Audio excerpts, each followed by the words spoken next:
Hello बच्चों, let's read the question. If a pond food chain gets polluted by DDT, the tissue concentration of DDT would be highest in. Question में है कि जो pond, अगर pond food chain polluted हो जाए DDT से, तो जो टिश्यू कॉन्सेंट्रेशन होता है DDT का, वो सबसे ज्यादा किसमें इसका कॉन्सेंट्रेशन होगा. क्वेश्चन का देखते हैं की कंसेप्ट. की concept of this question is. इस क्वेश्चन का की कंसेप्ट है DDT. DDT ये एक पेस्टिसाइड है और इसका फुल फॉर्म है डाइक्लोरो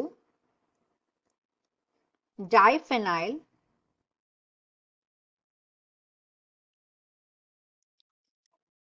ट्राइक्लोरो ट्राई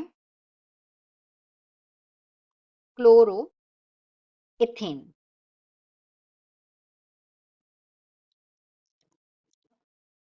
इसको यूज किया जाता है एग्रीकल्चर में. पर DDT क्या है? ये एक टॉक्सिकेंट है. This is a toxicant.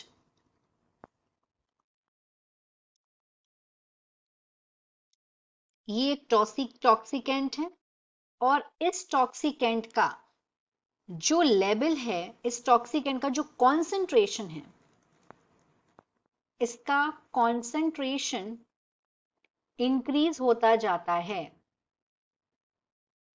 Concentration इसका इंक्रीज होता जाता है at successive trophic level. Eight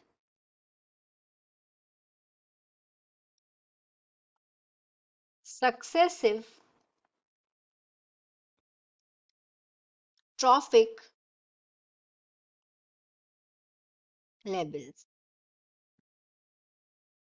होता क्या है, DDT ये एक टॉक्सिकेंट हो गया और ये टॉक्सिकेंट का एक ट्रॉपिक लेवल से दूसरे ट्रॉपिक लेवल पर इसका कॉन्सेंट्रेशन लगातार इंक्रीज होता जाता है. और ये जो पूरी की पूरी प्रोसेस है, जब एक टॉक्सिकेंट का हर ट्रॉपिक लेवल पर at each successive trophic level जब इसका कॉन्सेंट्रेशन लगातार बढ़ता जाता है, तो इस प्रोसेस को बोलते हैं बायोमैग्निफिकेशन. की बायोमैग्निफिकेशन हो गया. This is called biomagnification. Magnification बोलते हैं इसको. तो यहां पे बोला गया है कि जो फूड चेन, अगर पॉन्ड फूड चेन पॉल्यूटेड हो गई DDT से, तो जो टिश्यू कॉन्सेंट्रेशन होता है DDT का, वो हाईएस्ट किसमें होगा? किसमें हाईएस्ट होगा?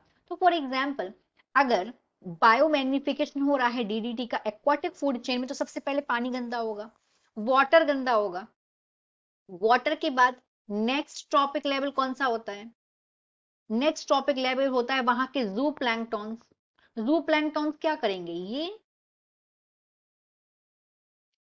ये वाटर में प्रेजेंट, ये वाटर को पी लेंगे.